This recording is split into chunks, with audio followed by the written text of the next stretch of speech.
மேலும் மனிதனுடைய விஷயத்தில் கூட அல்லாஹ் எந்த அளவுக்கு நிதானத்தை கடைபிடிக்கிறான் பாருங்கள். அல்லாஹ் திருமறை குர்ஆன் சொல்லுகின்றான், மனிதன் அவன் செய்யக்கூடிய பாவத்தின் காரணமாக நான் அவனை உடனடியாக தண்டிக்க வேண்டும் என்று நான் நினைத்தால் இவ்வுலகத்தில் உள்ள எல்லா மனிதர்களும் அழிந்து விடுவார்கள்.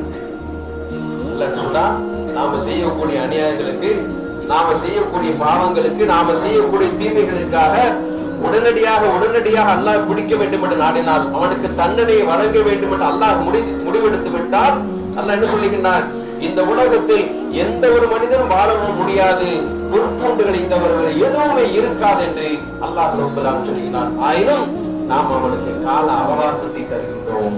இன்னைக்கு திருந்துவா, நாளைக்கு திருந்துவா.